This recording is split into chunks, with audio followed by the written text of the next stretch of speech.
Hello everyone and welcome back to The Shift with Maryyum. I'm Maryyum Mahmood, bringing you a new and exclusive video every other week. This week, I'll be continuing with a campaign that I launched last month, stamping out spiritual abuse, #breaking silence on spiritual violence, and #end spiritual abuse. One of the reasons why I felt so compelled to start this series in the first place is because very little is known about spiritual abuse.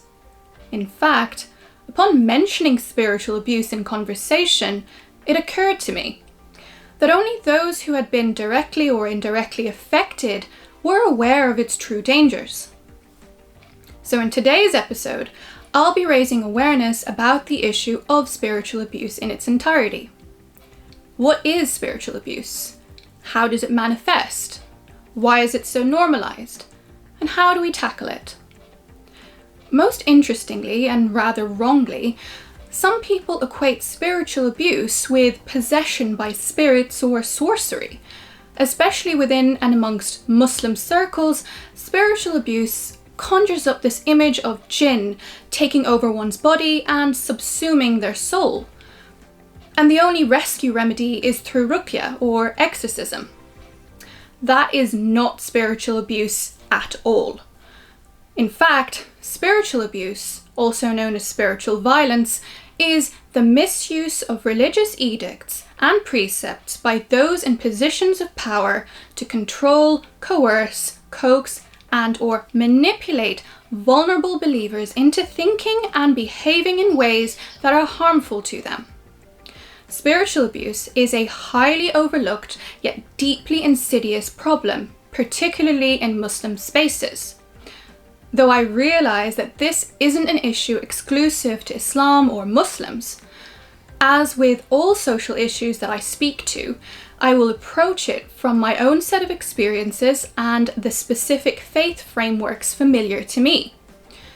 Spiritual abuse underpins most social ills that stem from the misinterpretation and misuse of religious practices, which can then lead to grooming, zealotry, and the subjugation of women, queer, and minority Muslims. Essentially, it entails the weaponization of faith to shun those who do not conform to certain codes of conduct and ways of behaviour.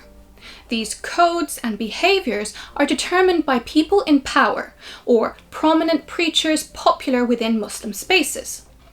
Targets of spiritual abuse are then disowned and defamed and declared bad Muslims, often inculcating a sense of confusion and self-consciousness within the victims, making them feel a warped sense of guilt that has absolutely no basis nor grounding within scriptures or praxis of the faith.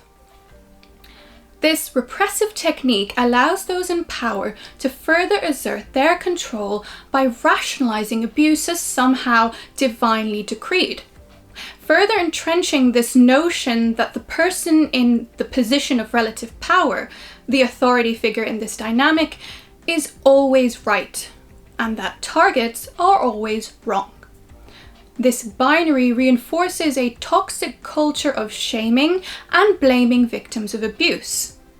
What ensues is harassment, humiliation, and horrendous trauma. Victims, the overwhelming majority being women, children, and vulnerable young people, are gaslit, guilt-tripped, and goaded into submitting to the whims of those in power. Abusers can include religious leaders, male figureheads, those dominant and in control of community spaces. But abuse can also be wielded by women in positions of power, often upholding patriarchal, regressive norms and customs, shrouded by a cloak of faith, giving their actions a veneer of respectability. To be clear, an abuser's level of piety and their wealth of supposed good deeds do not mean that they are infallible, beyond question, and above critique. Abusers and their enablers often point to their commitment to worship and doing good for the community at large as a means to absolve them of blame and save them from retributive justice. Moreover, there lies the issue of consent. Some people are quick to dismiss any accusations of spiritual abuse simply because they deem the activity consensual. In a society where norms and mores are already tipped in favor of powerful abusers, it is imperative that we treat each case with even greater scrutiny. This is because spiritual abuse is so normalized that targets are very often unaware that they are victims facing abuse, or they're conforming to the demands of their abusers without giving it much thought. Thus, the abuse often goes under the radar. In fact, in patriarchal societies, rape is deemed zina bil jabr. This blurs the lines of consent because even survivors of rape are declared guilty until proven innocent. Thus, when people attempt to sideline spiritual abuse by trying to falsely allege that the survivor was somehow asking for it or part of the problem, all this does is stigmatize survivors even further. What happens if one chooses to take a stand? The consequences of non-conformity and breaking against spiritual abuse often leads to ostracization, isolation, and social boycott of survivors. They're declared demonic, heretic, or blasphemous, and they're accused of putting their faith community in jeopardy. Such pressure and vilification have severe ramifications on the mental health and emotional well-being of survivors. This is an issue which affects our communities at large, but it is deeply personal and thus immensely important to me.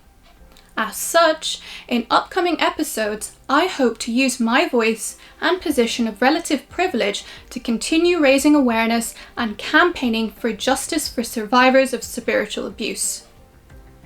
Although this is slowly shifting and people are becoming far more receptive to learning about spiritual abuse, I feel like a larger, global campaign of awareness is necessary to highlight the negative consequences of spiritual abuse, particularly upon younger generations.